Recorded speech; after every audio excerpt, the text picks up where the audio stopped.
In for Henrik Larsson, and Moravcik! His first goal for Celtic! Here is Shunsuke Nakamura! Exquisite!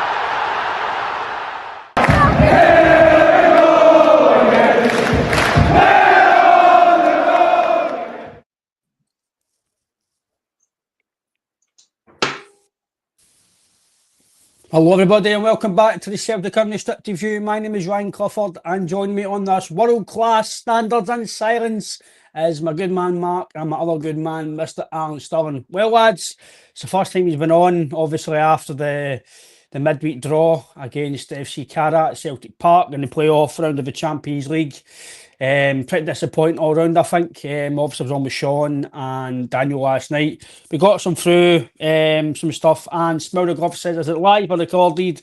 This is live, Smell the Glove. Hope that's okay for you. Obviously myself, Daniel and Sean spoke last night about the current situation from that defeat and the aftermath. But it's been a few days, Mark, since that performance and result. How are you feeling since then? Is the anger or frustration, is it a bit lesser, or are you still a wee bit like that wasn't great? And obviously leaving the manager and the squad in that situation from the recruitment team hierarchy, is the risk going to pay off? Hi, afternoon, Ryan. Good to be here. It's a privilege to be on the show, and good to be with yourself, Alan, as well. And yeah, it's been a few days since Wednesday. Don't know if it feels like a longer time, but try to just kind of make sense of it, to be honest. Pretty baffled at the moment. And I've been quite, I think, clear in the board's strategy up to a kind of possibly a couple of weeks ago. But now I'm baffled, and we have left ourselves in a situation now, a real kind of a situation that could go wrong quickly. The first half was just really, really poor. It was just a slow start, and they get a few chances. You know, they scored the offside goal. That was the first red flag for myself. You know, I don't expect these teams not to get a chance, but we were really sloppy. We didn't have any cohesion, any aggressive kind of intent. You know, and it's a big game, and I thought we would have went at them for the off, but for me, it is just the lack of quality in the wide areas. So our teams, our best teams, I'm no one for systems, no working or anything like that. I know there can be tweaks, but for me, the system works. It's the quality of wide players that we need. And if you remember back to the time when Kilmarnock beat us away and then Hearts beat us at home, it was Mikey Johnson that was on the flanks. And there's no coincidence. When we've not got qualities in the wings, the system suffers because it's all heavily weighted for us to be prized through the wide areas. And I know Ida was really, really poor as well. However, on reflection of that, Kyogo was similar at times as well. In that system, without the quality of wide players, the striker gets next to no service. You know, I'm not going to disregard the guy's application, the low confidence, and he's not good enough to be a number 9. However, he's not getting any chances. Same way Shin, when he came on as well, found it very hard. There was nothing loaded into the box for him. There was nothing in front of him. And that just comes for the lack of wide options that we've left ourselves in this situation with. So, yeah, it leaves us in a position. I still think we can go through on Tuesday, but it's going to be fraught. It is in the balance now. It's 50-50, and you know these games, how tense they are and how important that they are. It can just take a sending off, a dodgy penalty, and the tie's gone. So we should never be in this position, but we can talk through it and try and understand where it's coming from. And just the last thing, I was watching Sky Sports yesterday, it was the Peterborough chairman that was on. I think it's Dara McAntony. And he was quite clear. He was just saying that the board needs to be transparent. They need to communicate with the supporters. If they're going to have 100 million in the bank, tell them why. Tell them what their plans are for it. Just give them something. And I think the board don't do themselves any favours at all in relation to that, because they just keep the fans in the dark. And I'm sure if there was some transparency, there wouldn't be such high emotion and frustration for the support with regards to the situation. Ryan's done a disappear on that. It's probably like Michael Nicholson and Peter Lawwell as well. So we'll get him back on soon. But obviously we're touching on Wednesday, and what is it they call Wednesday again? It's Hump Day, and I'm pretty sore after that one. So I think it was embarrassing, disgraceful. One of the worst performances I've seen in my lifetime for a Celtic team. There's no excuse for the players on the park that underperform massively. You're talking about, this is a team that are 311th in the UEFA rankings. Below, teams that are ranked better include Hibs, Hearts, Dundee United, St Mirren, Aberdeen, Aris Limassol, who we slagged Rangers, they beat Rangers, wasn't it? And Progress Niederkorn are rated higher than this team. Now, to put that into context, that just shows how bad a performance it is that we get three shots in target at home and we fail to score against them. And to be honest, did we really look like scoring at all? Maybe Maida at the end should have done a lot better. There was calls for a penalty, which probably would have been justified. But for me, I think Mark's spot on there with the quality. It's just that Brendan's been hung out to dry. There's no excuses for the players that performed the other day. They should do a hell of a lot better than that. But you look at, we're going into probably one financially the most important games of our season. Will be Wednesday and Tuesday upcoming, and we're going into the games with somebody like Ida up front. We've no replaced Kyogo. We're talking about Yang finishes the game. We're talking about an aging kind of James Forrest. The likes of kind of Liam Scales having to fill in at left back once Kieran Tierney comes off. This is not an acceptable kind of thing to happen. The hierarchy shouldn't be putting this in place. As you say about that, Dara McAnthony, why is the money all there? Why we want to see it in the park? If there is some sort of reasonable explanation of why we're hoarding massive amounts of cash, then say it. Then tell us. Just let us know. Be respectful enough to let us know, because the Celtic fan base are ploughing all sorts of cash into the club, whether that be through tickets, whether that be season tickets, whether that be memorabilia, training kits, first team kits, etc. There's all sorts of money still getting put into the club. We've took in the best part of 25 million this year for sales and sell-ons, and we've spent 3 million. Now, to put that into perspective, I think Hibs have spent just under that as well. And if we are looking at, we're saying that we're a world-class outfit in every aspect, then there is nothing about this club at present in the organisation, the preparation, there is nothing about that that's world-class.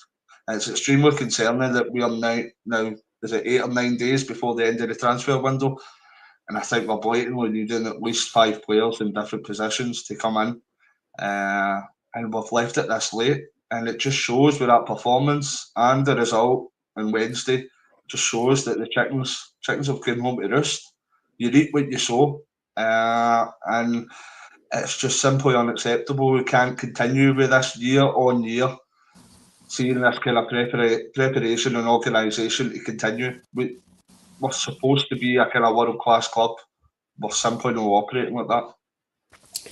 Well, Alan, obviously Brendan got asked a good question about Nicholson saying that we want to be everything in world-class, and he kind of went, puffed his cheek and says, well, no world-class, but obviously they do things to a standard. But I think, Mark, it is probably, like you say, about the Peterborough chairman. I've listened to his podcast on YouTube and it's really good. He's very honest and he tells it how it is, and he's very transparent with Peterborough and kind of the things he says on that. And I think what we put to bed, I think for me, Mark, was a lot of the speculation, accumulation, the rumours, or the frustration for the fans that we all think everything that is about with the club if they just come out with a 5, 10, 15-minute video or a presentation, whatever it is need be, probably Michael Nicholson, or if it's Lawwell, whoever it has to be the front man, it shouldn't be the manager. Come and tell us why, like Alan says there, Mark, why we're holding the money. Is there a certain transfer you're waiting on? Is there a certain loan deal you're waiting on? Is there a certain thing that you're trying to wait on to keep this money? Because it can't be in no case we don't qualify, because qualify first and make sure that risk doesn't happen. But do you think that's something, Mark, that has to happen? Why the silence? Why is there nobody coming out and saying what the strategy is, what the forward planning is, what this transfer business is going to be like? Why we keep money? What is the reason why we're not strengthened before this playoff game, Mark? Yeah, no, I agree. There does need to be communication. That's probably been one of the main frustrations for the support for a long, long time with the board. You can't come out and cascade to the supporters that you're world class and no cascade anything else about that, especially in times when it's trying at the moment. The fans have waited patiently over the summer, and as you say, Darren, they contribute, they pay the money, they travel from all over. And I don't think it is asking too much for the board just to be transparent in any capacity about the team in the pitch, the manager, the state of the stadium, whatever it is, whatever the fans want to hear, they have to give them some communication around the money in the bank, the transfer strategy. You know, if they're waiting for players to be better, if they get into the Champions League, etc., have some communication around that. I know that they can only give so much in certain things like that, but they're giving nothing. And this has happened times before when it's been turbulent, when it's been, go back to the COVID season, when it was getting really tense with Neil Lennon, and they wouldn't communicate again. You know, there was a kind of aloofness about the board, and I think that's what really frustrates the fans. You know, it's this, they don't feel that they're cared for in any capacity, and just the silence confirms that, and it condemns that for them, and it makes them feel that way and heightens frustrations. You know, because it is a really touchy time just now. It's really important for that we get through this qualifier, and the team it's struggling, and it's impacting the team on the pitch. The fans had to dismay their displeasure at the game on Wednesday. You know, we don't want to be doing that. We want to be backing the team to get results and get us forward in the pitch. But off-field events have taken place because of the board's inaction. And as I said, I've been quite clear with the strategy up to genuinely a couple of weeks ago, when I thought a couple of players would have been bought. They signed Kieran Tierney early, they get Negrean in. So they sold Kuhn because he wanted away. I was okay with that as long as he was replaced straight away. I thought 2-3 more signings would have happened 2-3 weeks ago, and we'd be in a nice place just to start the season with a couple of new signings in the right positions to have this qualifier dealt with and start the season. But in a couple of weeks, it's not happened. And I know I heard Brendan earlier on, actually, he was saying that he's going to be here. He's not leaving. He says he'll no do that again. So hopefully that puts that to bed, because there is doubts. And I know that a lot of the supporters wouldn't blame him under the circumstances. However, he's gave us a bit of confirmation around that. He says that there isn't a disconnect between him and the board. And I believe him. He just says it's the way that the board operate. So for me, they have just taken this gamble to leave the qualifier and get the signings in late, as they've done before. However, the fans have been continuously frustrated with this for a long time, and they don't think it's a successful policy. It is domestically, and it has, I believe it works to an extent. But as we've seen over the last 10 years, 5-6 Champions League qualifiers against inferior opposition that we're not prepared for, and we don't qualify. And now we've got a team that we're playing against that is the lowest ranked team that we've played at this stage in the Champions League qualifier. And it's going to be an absolute humiliation if we don't qualify. So we've went to be competing against Bayern Munich in the Champions League, give them a game, playing them off the pitch in the own stadium, and within 6 months, we're going to be the laughingstock. All because we couldn't make a couple of signings and give the manager what he needed in the key areas of the team that he needs it. It's no, see if it was a centre half, as we've had before in Champions League qualifiers, we could maybe get by with that. But as a team that's whole philosophy is designed around its attacking prowess and strikers and wide players, not to complement that at this time it's unforgivable. And I can totally understand the fans' frustration, and they've got every right to. I'm not one for them singing during the game. I think they could do that after the game and try and do it in a different way. However, you can't blame them. This is the frustrations that are boiling up and spilling over because of the situation that the club has created for itself. And it's all the more frustrating of the heights that we hit 6 months ago with the good manager that we have, the nucleus of a squad that is good. But I think Wednesday was a combination of it all, and it was unavoidable. It was avoidable, sorry. So that's the biggest frustration. I think everything you've said there, Mark, you've summed it up quite professionally. I know you could have probably went a bit AWOL there, but you've said it bang on, Mark. No, you really have, mate, and it's something that me and Alan I've been speaking about this on here for kind of last few weeks in terms of we've kind of seen this coming. Like yourself saying, no, we've kind of said every week, right, 1 or 2 this week, we'll get a player in this week. All right, maybe we'll get one for the deadline, and it's not happened. And I'm like you, Mark. I would have no qualms if the manager thought, right, as much as it might be on his record, and it's still his doing as well. If we don't go to plan on Tuesday, and the worst comes to the worst, and he goes, do you know what? I need to go here. I need to save myself. Do you know? I think you're right. I don't think anybody would go, you're this, you're that. You're like I remember the last time we did, maybe emotions will spill over, and I think we go, do you know what, Brendan? Good luck, mate. Good luck. And next manager's got to come in and pick up the mess. And for me, I'm agreeing with Mark here in terms of the sirens. I really don't get it. It doesn't take much. It doesn't take a big spiel. It only takes, see, even if it means, Alan, them just saying the right things, you'll get some fans that will go, oh, fair enough, I've said something. At least they've come out and said something, even though it might not be what we want to hear. They've just said it to appease us. At least it's something. But the fact, like Mark says, during COVID, Alan, there was nothing. There was just birthday messages, and everybody was giving everybody abuse for why he's saying happy birthday to him and he's not here anymore. And it was just a ruckus of just things that didn't have to happen that season. And it's similar to now. We've got everything going for us in terms of infrastructure, manager-wise. We've still got good players here, but the good players need help. And these players take away Kuhn and Kyogo. Bayern Munich done really well. Now, as Mark says, we've got potentially, listen, you've got to speak about it, it's 50-50. There's no doubt that we're favourites and no doubt we've got the quality to go and wipe the floor with this team in Kazakhstan. But like Mark says, Alan, you've got to be respectful now.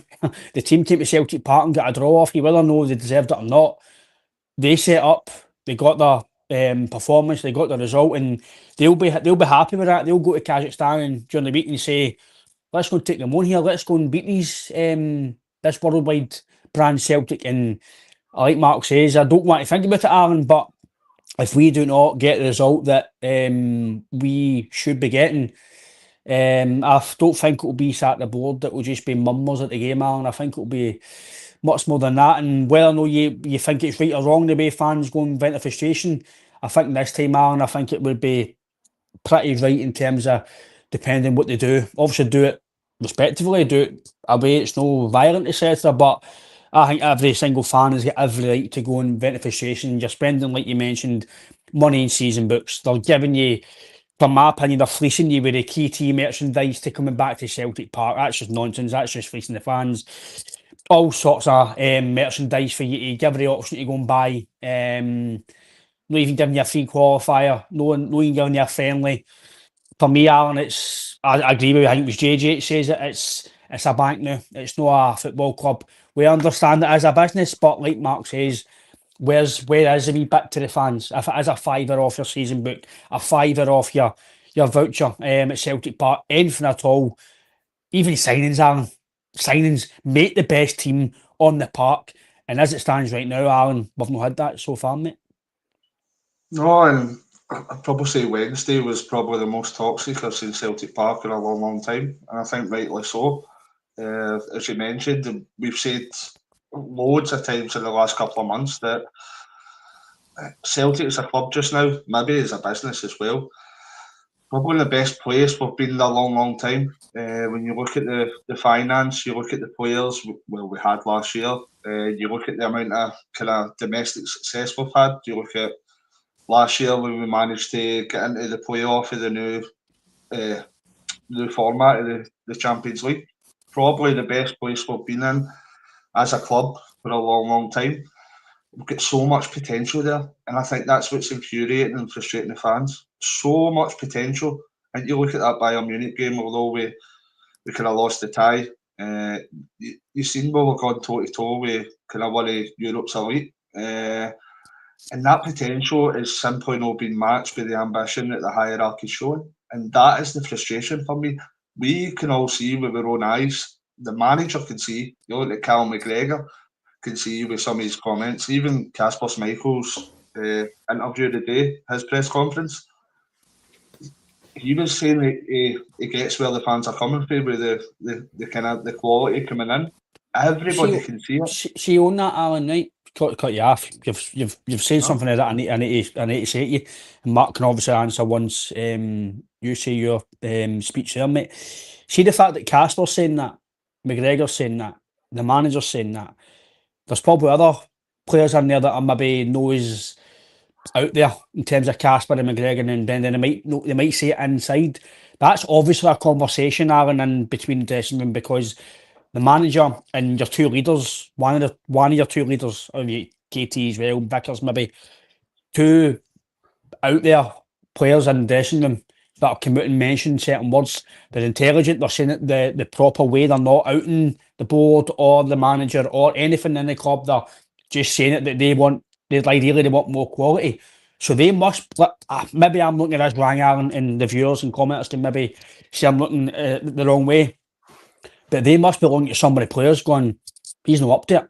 He's no for us. Why we in this standard of player when we're trying to go forward? Maybe Aaron, if I'm being that, I'm not being disrespectful, but I've been dressing myself and maybe guys have said it to me and to themselves.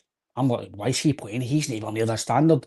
I've got a sneaky feeling that some of the players, if it's no internally as a group, they're definitely having it to themselves, because that's manager coming out, McGregor, Schmeichel talking about quality. So they're obviously lacking in quality that they feel to get to the level that we want to be in, mate.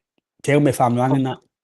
No, spot on for sure. It's blatantly obvious. I think Stevie Wonder can see this. You can see this coming as well. It's blatantly obvious. And just when you touched upon that, you think about players like Callum McGregor, like James Forrest, that have been there for a number of years. These are guys that have been putting crosses in, putting balls into the likes of kind of Moussa Dembele, Lee Griffiths, Odson Edward, the latest being Kyogo, Giacomakis, and they're looking up top and seeing, I don't want to be too harsh about either, but you're seeing what he's providing. They must be saying to themselves, right, wait a minute, we're used to the guy getting on the end of the balls being a hell of a lot better than what we're seeing at present. They'll be seeing that, you know yourself when you play football at whatever level, you'll know right away what somebody's capable of. And they're professional footballers, so there's no doubt about it. They'll know that the quality that in certain areas of the first 11 and the squad just now is nowhere near good enough to what we've had previously. And we're supposed to be kind of, that's the reason Brendan's come in, to try and progress. Obviously, we made that progression last year with in Europe. We hadn't had the kind of best of the last few years in Europe, so last year was a massive step up. But you're looking at we're taking a couple of steps backwards now. And for me, the silence is deafening. Like, you're not hearing anything. But just what I was saying earlier is we've got so much potential, and we're not matching that potential with the ambition.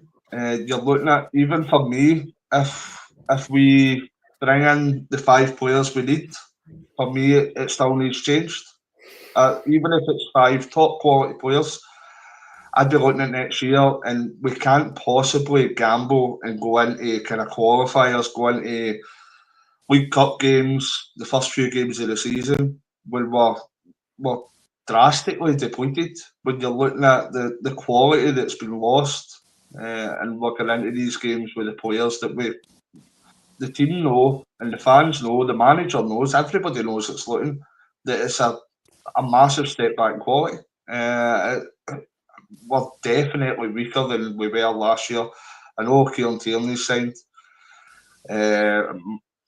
Brilliant player, absolutely fantastic addition, obviously. Nygren, I like the look of Nygren. Has he done enough just now to be better than Engels? No, for me at present. He could do that in the future. I think just a gamble just now, even though if we do all our business in these last 8 or 9 days, I just believe that there's something needs to change. We can't continue to continue to the last day and the last minute every year, and then it gets to the last day, and they go, "Oh, we tried to bring in a striker like January. We tried to replace Kyogo, but we couldn't. It wasn't possible, etc." There shouldn't be any excuses at a club the size and stature of Celtic. We should have the people there in the hierarchy, the people at hand that are going to do the organisation properly. They're going to make sure that Brendan and the team's got all the tools they need in regards to quality. So for me, the transfer window just now has been completely unacceptable. We hope that we sign the necessary players, but it's a bit too late when you take into account the result we had during the week. Obviously, we've got time in the second leg to correct that, and I think we will, and I think we definitely should. But we shouldn't be in that gambling position to get into that game. There's no way that we should get into that game gambling with kind of a 40 million, 45 million payout with regards to kind of Champions League money. It's just it doesn't make any sense, and I'm just kind of bamboozled with the way that the clubs went about their business. I don't think you're the only person that's bamboozled, Darren. I'm speaking to Mark now. I think Mark's the same. A lot of the viewers are the same. A lot of the fans are the same. That we might not be businessmen. I mean, some guy listen. There'll be some fans out there that know the ins and outs of that side of things, which obviously I don't. But we talk to a lot of guys in football, been in football myself and stuff. You kind of get a rough idea. How come other clubs are getting replacements in? Like I keep mentioning, I know it's a different stratosphere, but Ross County, before they sold Simon Murray, they brought in Ronan Hill. They came across the water the other day before Jeffrey left. They're bringing a left back to playing a major game for them. The guy might not be good, but the process they're doing is better than our process. You've got teams like Hearts who are replacing guys before they're signing players. Hibs. I don't understand why. I get we are short maybe a better market, maybe in terms of quality wise, but I don't know if it's just me, Mark, but surely by January, even last summer, they should be looking at players for this summer. For me, it should be a revolving door. Whatever reason, they're not getting the players in quick enough. Is it the process? Is it the recruitment team? Is it the money men? Is it everything that's in between that? For every team, Ryan. That's what I'm sorry, but it's the same fundamentals. Whether it's a higher quality of player, higher calibre of player, or a lower calibre of player, it's the same fundamentals they bringing in a transfer. So it's inexcusable for me. Oh, you go. Sorry. No, you're right. I don't know if Mark agrees as well, but I do believe that you're correct, mate, in terms of that. Everything is the same fundamentals, fundamental, sorry. But like Casper said as well, Mark, I don't know if reading between the lines, am I right in what I'm saying, or is maybe I've took it the wrong way, but the fact that he spoke about the quality side and his understanding with the fans, McGregor's mentioned it, the managers mentioned it. There's a few ex-players coming out, Chris Sutton as well, Hearts, and they're talking about it. So I'd like to think they're no orang. Am I reading between the lines, maybe saying that they don't feel some of the players or the guys have signed are up to take itself to the next level, or am I reading between the lines too much, mate? No, you're bang on, Ryan, because I'm involved in football and I bring players into squads and I see players' reactions. You can tell. The players tell me. They don't verbally tell me. I can tell that they know that the players' quality isn't good enough. So that's what happens in football. And that's what the players are commenting on. I appreciate that the players are saying that, the managers saying things like that. That happens across the board. I've heard that quite a lot for other sides and teams and managers. I appreciate that, but it's still the truth.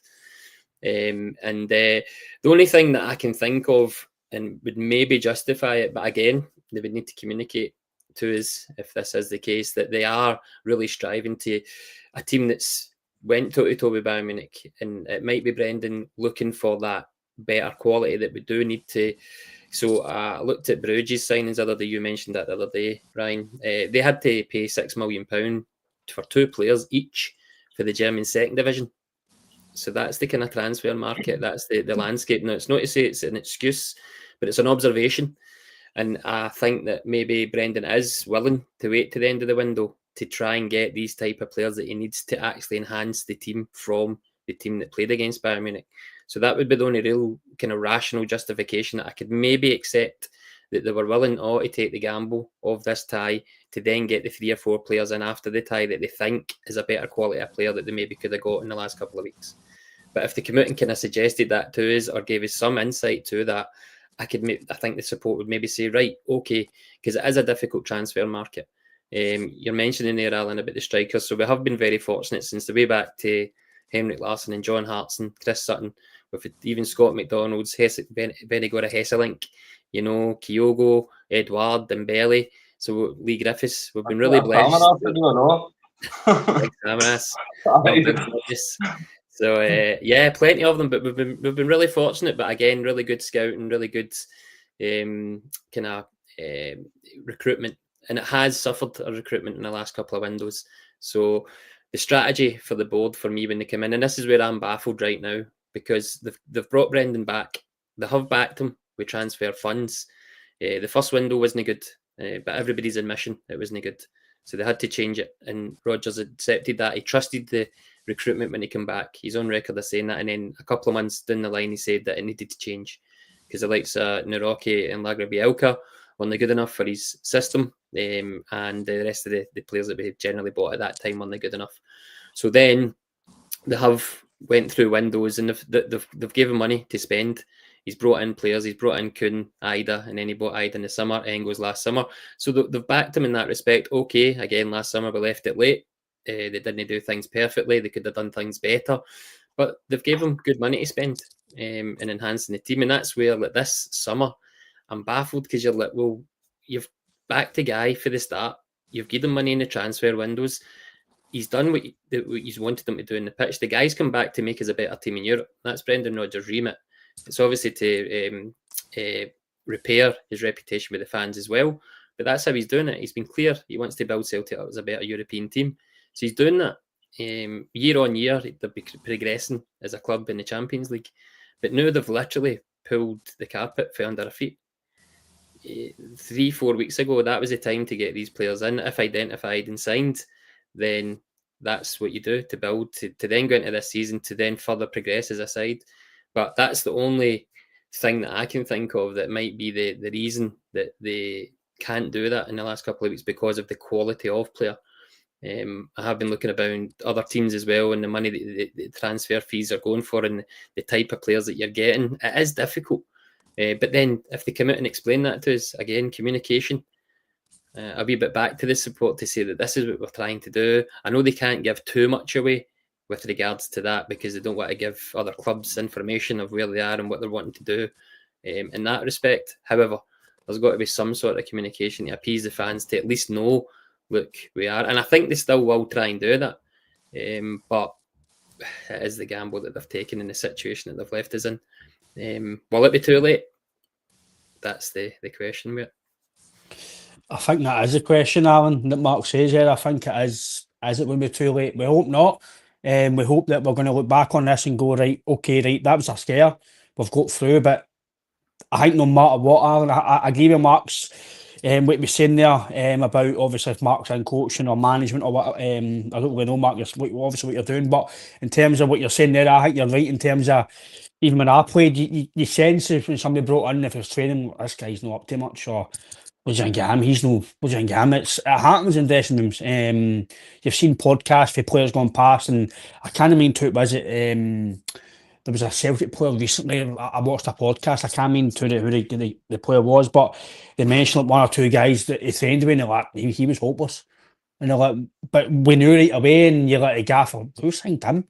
And there was it's for me, Alan, I think you know right away, in my opinion anyway, you know within maybe a game or half an hour, a guy's touch, the way he moves, the way he strikes the ball, the way he's looking, but you just, I can, maybe just me, I think I can sense a player.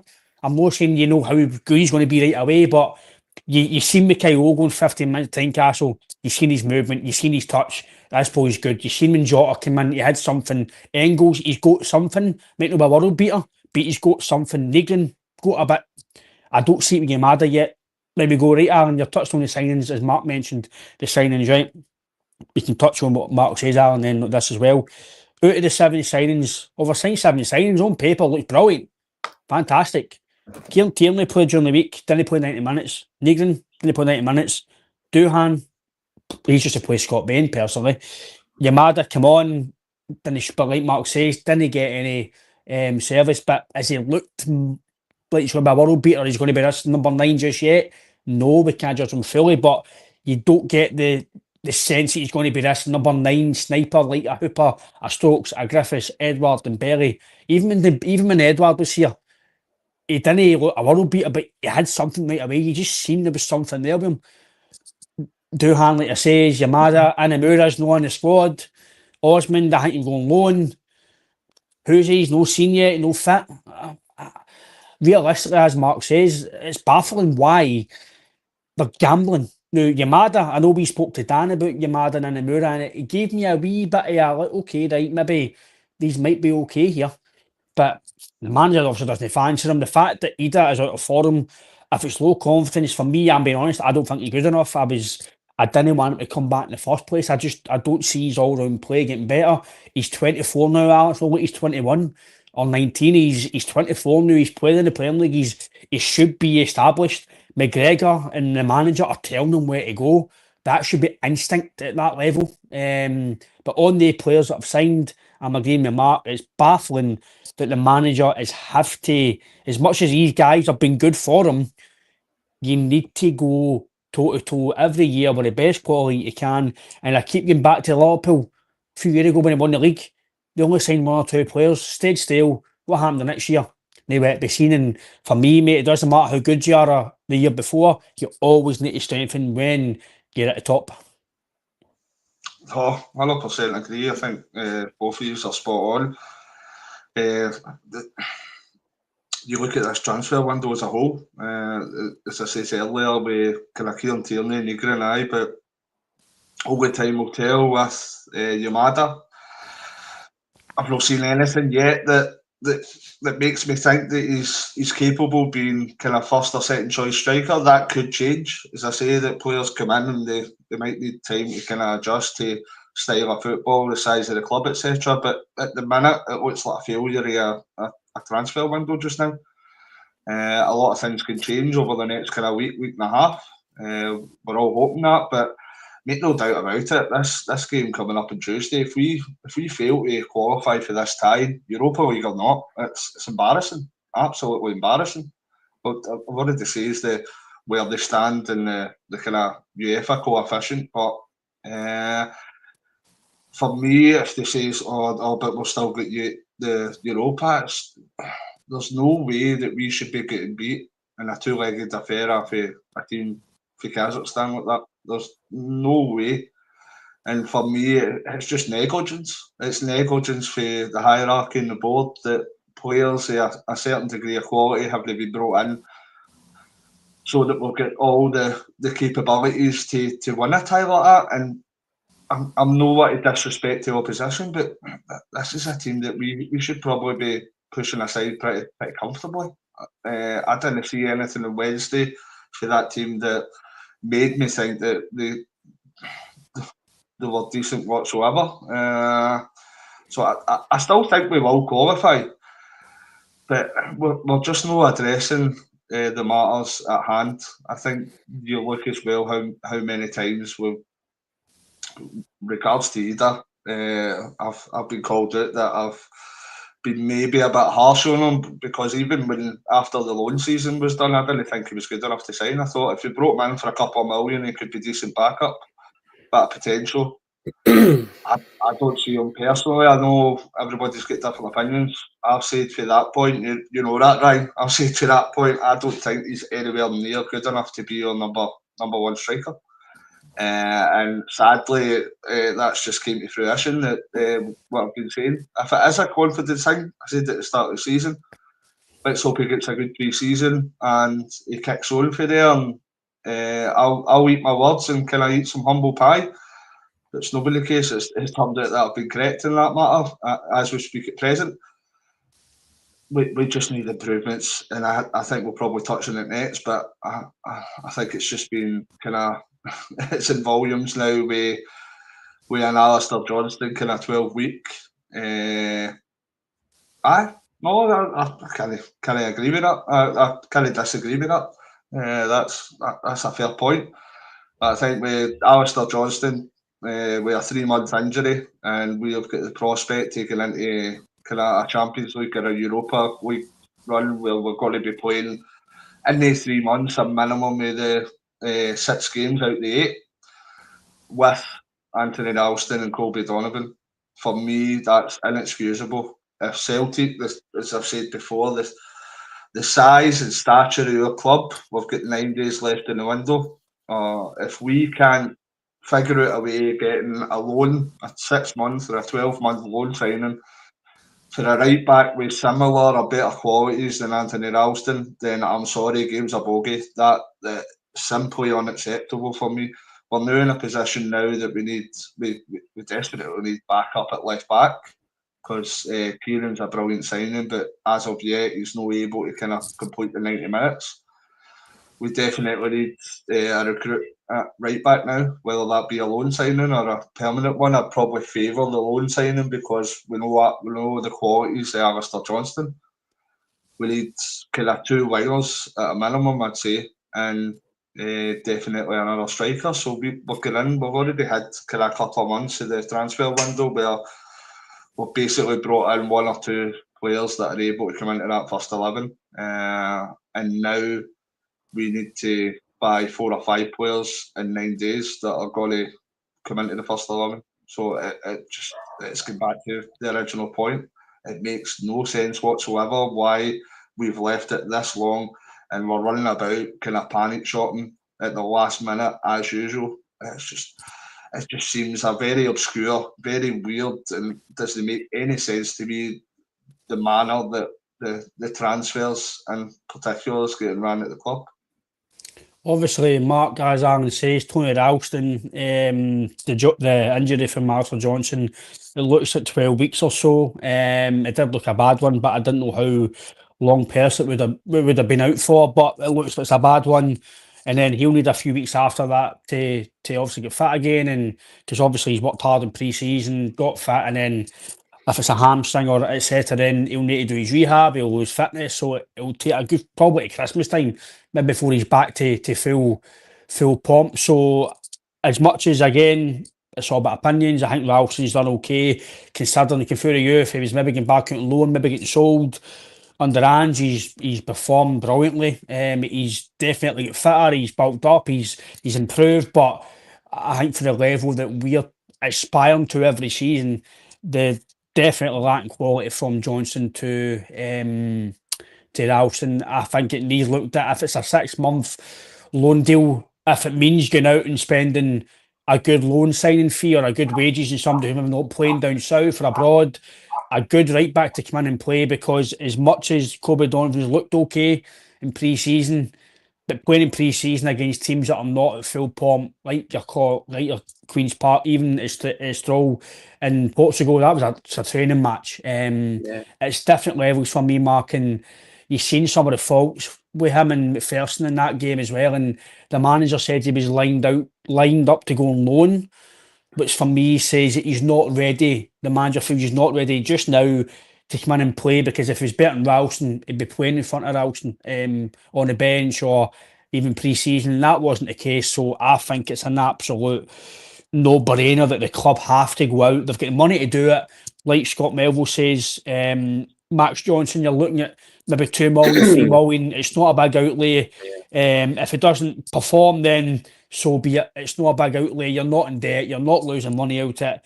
If you qualify for Europe, you're getting your money back. It's a free hit. He's okay. He's done well at Sturm Graz. He's played with Scotland now, or he's been in Scotland squad. So somebody that ilk would do Scotland, might do you in Europe. Who knows? But I think, as Alan says, Mark Weir, this is as much as they might have known the money so far. This is where Nicholson, Desmond, Chris Mackay, Lawwell, everybody, Sharon Brown, everybody that's in that boardroom and the recruitment team, Tisdale, David Pleat, they've got 8 or 9 days to go with a Rangers Glasgow Derby game and a game tomorrow against Liverpool, which we'll touch on, and a game on Tuesday, while trying to get possibly 5 players in. It's a busy week, mate, at Celtic Park to get things right.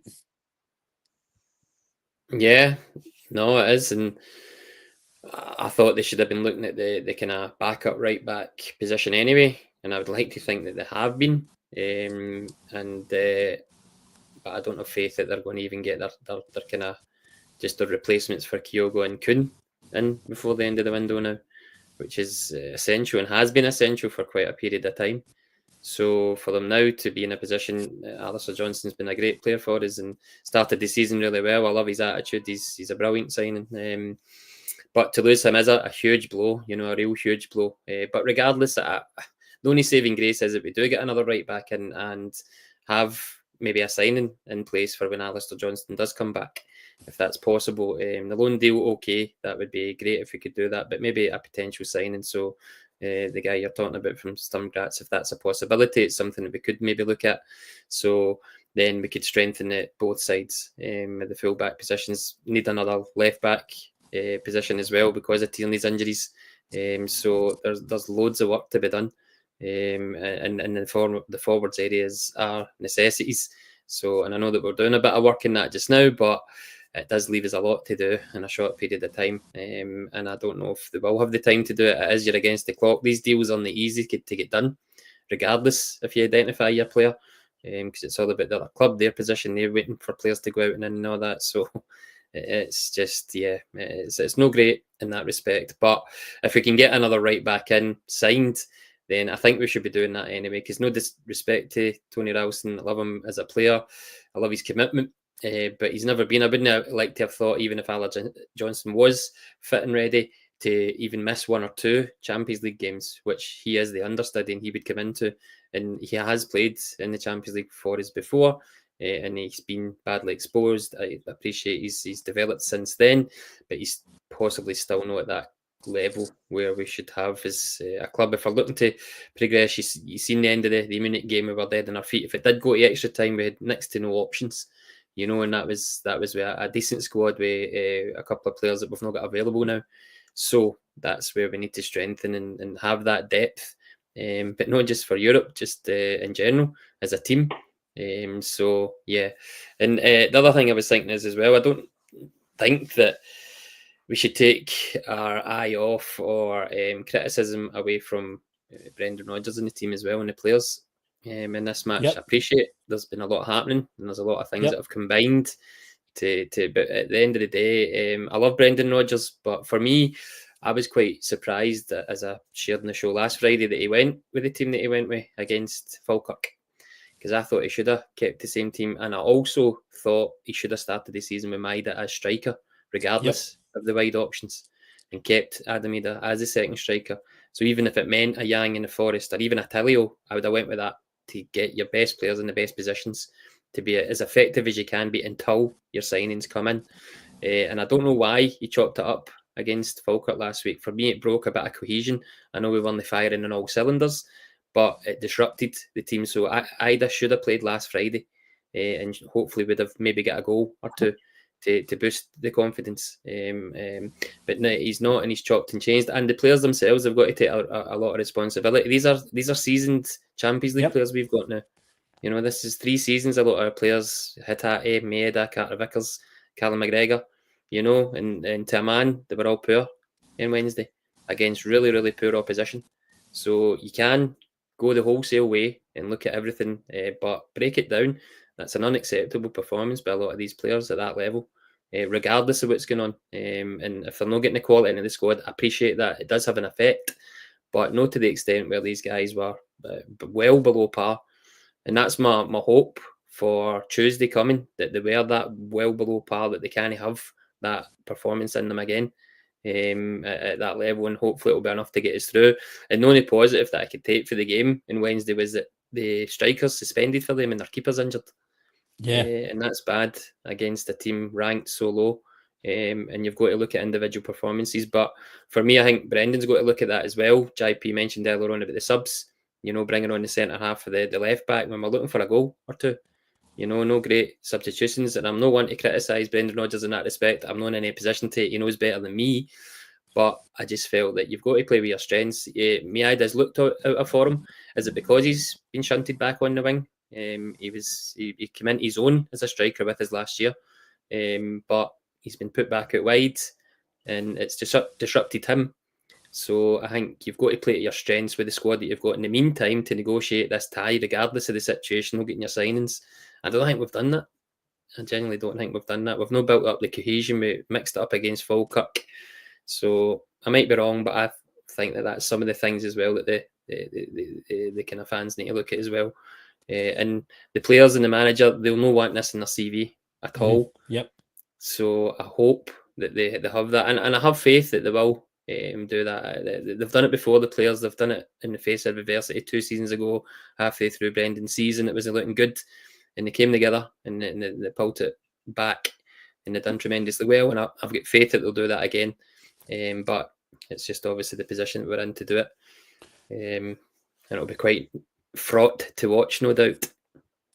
I agree with Mark there, Alan, that as much as what's been going on outside of the club, i.e. transfers, board, fans not happy, fans frustrated, that is all still on the players. Once you get past that white line, what's on that park is still capable.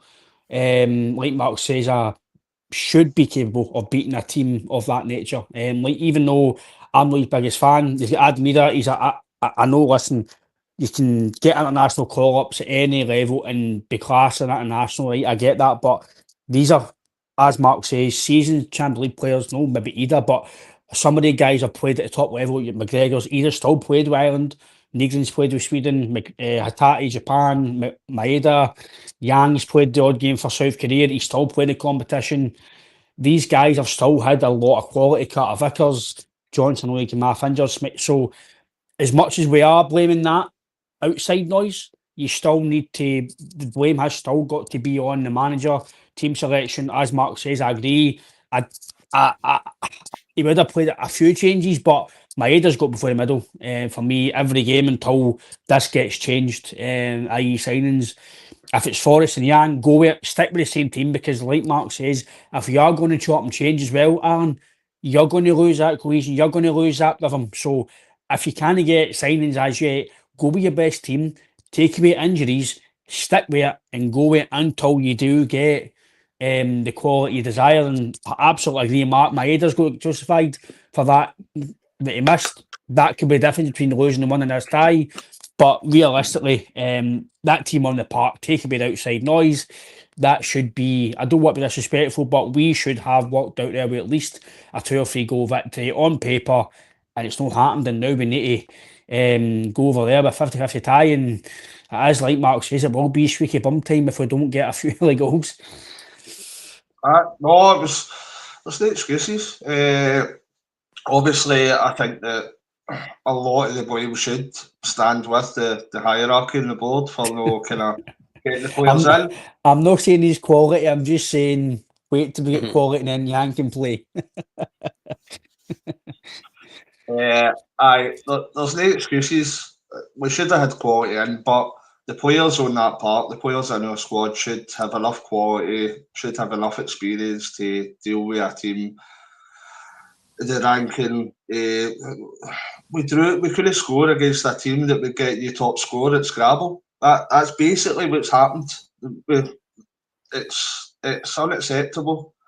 The players should have performed a hell of a lot better. You're looking at, have we ever underperformed that much in recent times? I've not seen it, but I think it was just a combination of not having enough quality there. The players that are there, even the ones that we can most of the time kind of rely on, they didn't kind of step up to the mark either. It was just in general a very, very poor performance. I don't think we can play that bad again on Tuesday. But you look back at that viral video with kind of Mick McCarthy when it says it can't get any worse, and he's like, it can. So I'm not going to say for definite, but surely we can't play that bad again on Tuesday. There has to be kind of massive improvement towards that. And I think there's going to have to be, because we can't bring any players in for a second leg. So I think there is enough quality there to get us through. But the board's kind of put us in a bit of a quandary, a bit of a pickle, because we should not be going in this kind of weekly prepared for a game of this magnitude. It just shouldn't be. But I think we should be playing our strongest players. I think Mark makes a great point. But I think we should expect more of the players than we've seen on Wednesday. I think that's just a given for moving forward, especially hopefully kick back into it tomorrow, and then kind of the performance follows on to Tuesday. Obviously, in terms of signings, there's been a wee bit of more update on this man here, Baltwisha, from Royal Antwerp in Belgium. Through different sources, depending who you look at, they're saying it could be done by the weekend or maybe by Monday. It's accelerating a wee bit, obviously due to different things. It's slowed down and everything else. But again, Mark, I think it's no on this guy. It's not his fault. Obviously, we don't know the ins and outs, but I think in terms of the hype that's been about this guy, Brendan's obviously wanting him. He's been one of the wingers that's been touted since January, really, last year. It's been touted quite a lot. Celtic wanted him. Again, as far as fans, if this guy doesn't come in and hit the ground running right away or doesn't show a real good spark right away, it's going to put on the recruitment team. It's then going to question the board. Everything's going to get questioned. So, no, it's not on him, but I think this guy has to be really good, Mark, and he's got to come be a Scott Sinclair type impact right away, because the amount of hype that's been going on him, the amount of kind of work it's been behind the scenes, really, to get this guy in the door. The manager said that he wants him by apparently. So if this guy doesn't turn out really good, Mark, then again, there's going to be questions asked. Can the recruitment team get good players? Does the manager then be questioned on his recruitment? A lot of things depending. These guys come in this week, Mark, they've got to be good. Yeah, that's where we are with it. So it's not to say that these guys can't come in and hit the ground running and add to the squad instantly, but then that's the pressure that they're under. I think most signings are under that pressure anyway. But again, coming into the environment as it is just now, tense, fraught, fans are frustrated, there's added pressure. Whereas if they came in weeks ago and the squad had started, then there's less pressure in these guys to bed in. So, however, that's been life at Celtic anyway. You've got to win every game, so it's always that type of pressure. But again, maybe it is what they've been doing with the Ida situation last year. Maybe that is the way that we can get these better quality players, because he is unsettled at his club. We've had to wait. We've had to play the waiting game. Obviously not to pay over the odds for him, but we will get him towards the end of the window. If that's the case, and they do explain that, I don't know if it is something they can make public knowledge, but if they give us an indication to, that's what they do. And as you say, if the guy does come in and hit the ground running, then we could see that is the kind of plan. We might be able to accept that. But it's a dangerous game. So I don't know. I'm seeing in the comments a couple of players might be injured as well. Either Trusty, Maeda, possibly. So I dread to think if that's the case for Tuesday.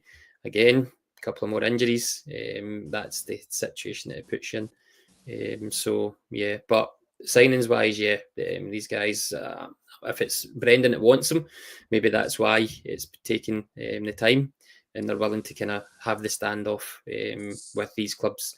Because although we've got a lot of money, we've not got that much in the realms of, as I said, Bruges paying £6 million for German second division players.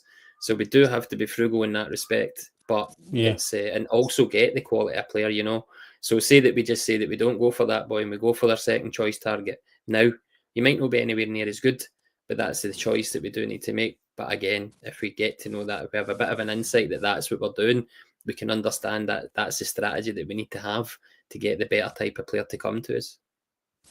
I think you're right, Mark. It is obviously, if the end of the window that these deals don't get done or deals get concluded and whatever else, they can come out and say, right, there's reasons behind it.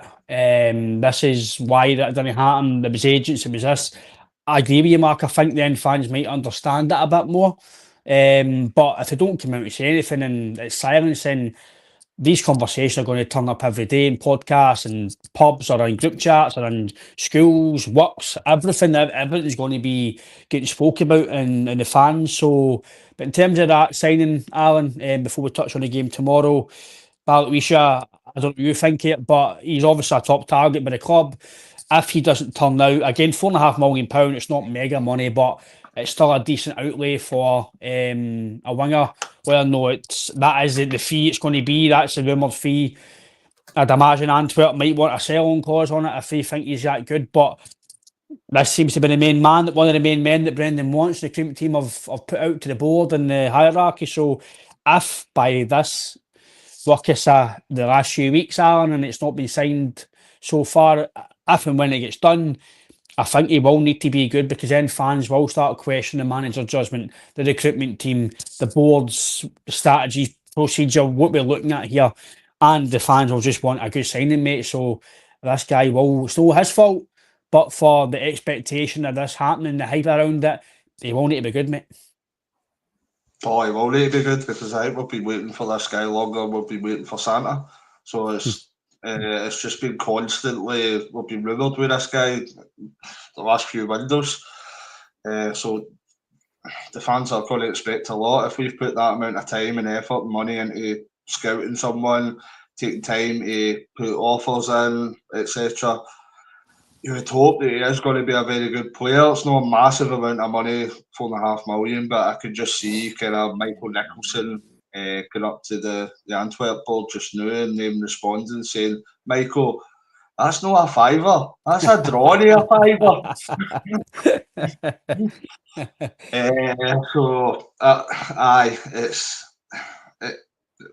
We need to get players in, but ASAP. There's no beating about the bush anymore. And it's probably to our disadvantage now as well, because clubs are the daft. Like, chairmans are the daft, CEOs are the daft. They know that Celtic desperately need positions filled. They know we desperately need players, so they've got the upper hand in kind of negotiations. So it's you reap what you sow, as I said. We're going to end up overspending in comparison to like we did last year with kind of Engels and was it Trustees with Engels and Ida. The price went up and up the more it went into the window. So we are going to overspend, but sadly that's the position that the complacency of the board that's put us in. Not acceptable, but we just need to take it as it is and just hope we get players in that can kind of fill these positions.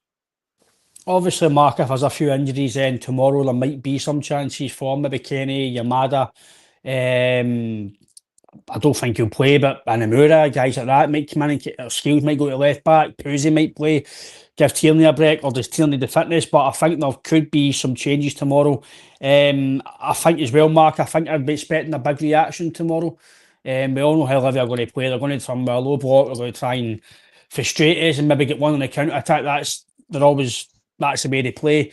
That's the way a lot of teams come to Celtic Park. But I'm expecting a big reaction, Mark. I don't know if you think the same, but I think you'll see tomorrow the reaction of the players and how we play. And if we play the same way as we did during the week, and maybe the St Mirren game, I don't think we're great against St Mirren personally. In the first 25 minutes against Aberdeen, didn't think we're great. I did say to Alan, I've said to JP, if I was a Celtic fan, I could have left the game because it was boring. And that's not me. I love Celtic, but when the football is the way it was against St Mirren in the first half, especially, it was really, really, especially when you know these teams are going to come and do that. I think you need to play the ball quicker. You need to play 2-3 touches and get the ball quick, get it forward. And but I think the reaction tomorrow, Mark, I think you'll see how they play tomorrow. If there's no reaction and there's no message getting across of things need to change, then I'm going to be a bit like, are we going to do that again on Tuesday? Are we going to do it the same as Ibrox? Is this going to be continuous? That maybe the message isn't getting across as much now for the manager, what is going on? So I think tomorrow we need to see a reaction, mate. Yeah, no, you're right. We do need to see a reaction. It needs to be from the start, the usual, because if it's 20-25 minutes, the fans will get frustrated. And he will make changes. I think he has to make changes just to kind of utilise his squad, and with Tuesday in mind, the travel as well. But I would expect McKeown to start. I'm actually surprised that he didn't bring on McKeown on Wednesday. Actually, I meant to say that. I'd have taken McGregor off for McKeown. 20 minutes to go. So just he's looked good when he's come on. He scored against St Mirren. And he's been one of the more livelier kind of goal threats in the midfield that we've had so far this season. But yeah, I expect him to start. That's kind of game that will be tailor-made for him tomorrow. I'd start Yang in the left. He made a positive impact when he came on at the week. And I would expect him to be utilised wide on Tuesday because Maeda will go through the middle. So, and if Dyson is fit, somebody's just saying it's just something that was tight, then I would start him through the middle tomorrow just to get him into the groove for Tuesday and get the kind of team working that way. Because I don't think he can make too many changes wholesale-wise, because he's got to have a nucleus aside that can get the 3 points ultimately.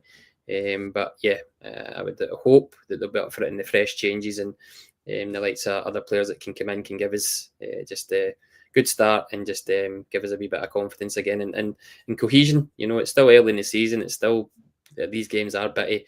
The games in Aberdeen weren't great, but a kind of typical beginning of the season games. So the players are starting hopefully try to get in their stride.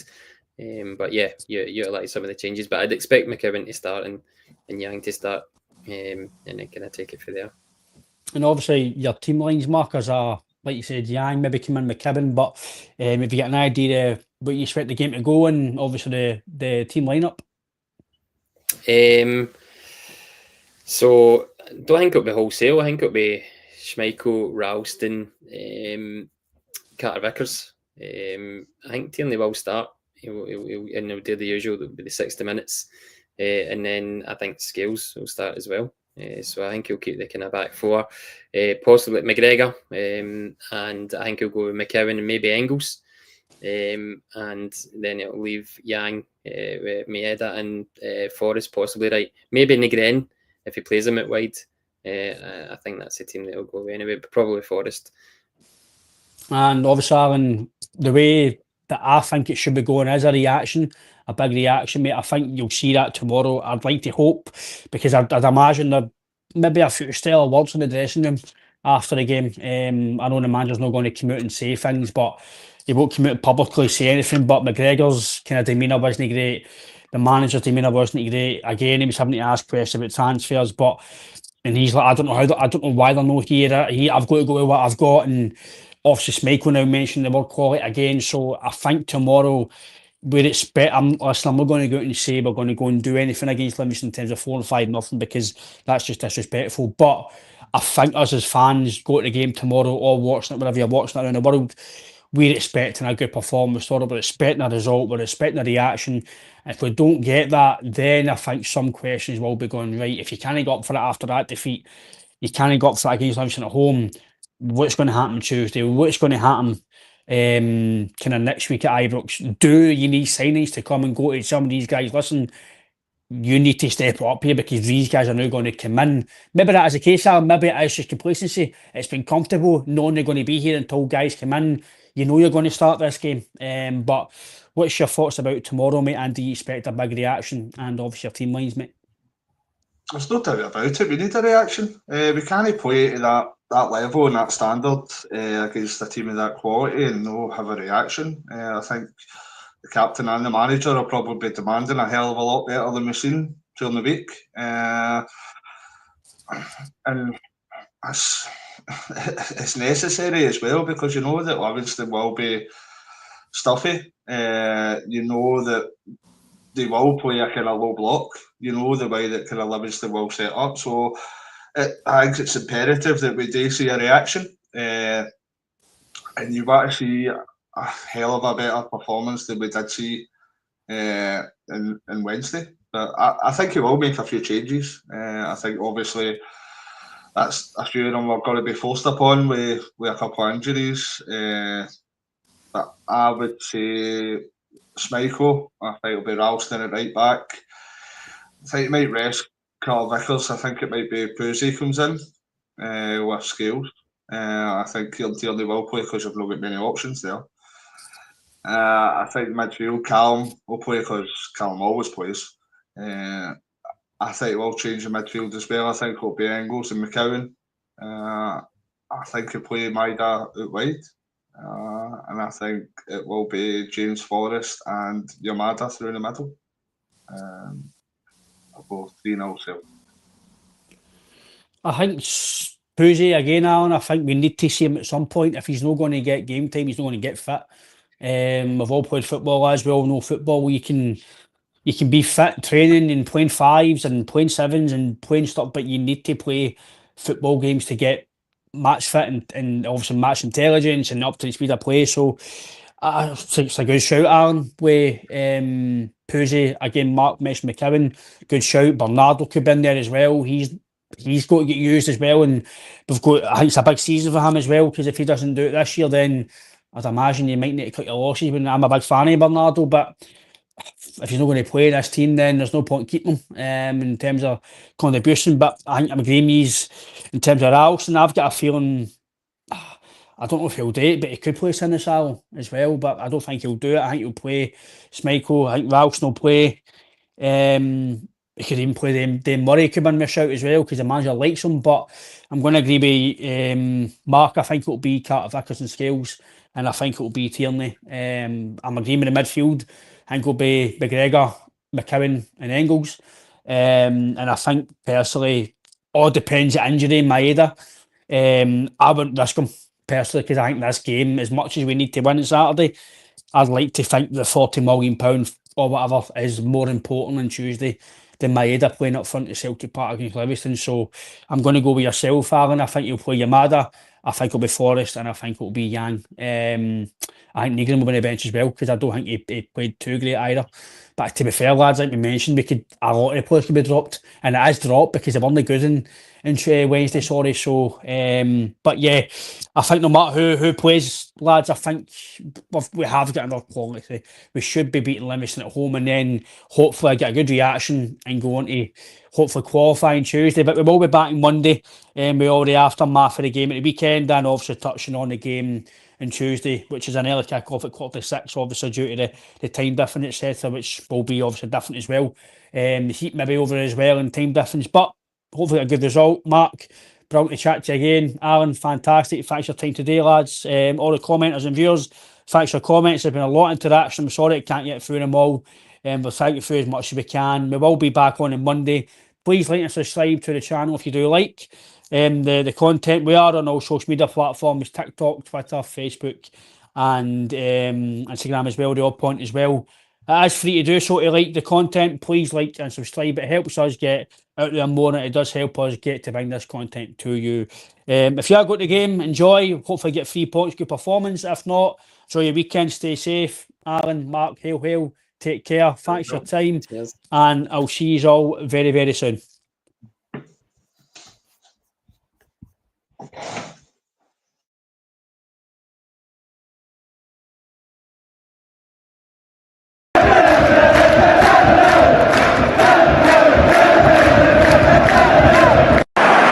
Sets up Larsson here. Larsson. Oh, he's in! Henrik Larsson! That is sensational! O'Reilly, how about that for a pass? Jota! How about that for a finish? That is Jota for you! In for Henrik Larsson, and Managerial! His first goal for Celtic! Here is Shunsuke Nakamura!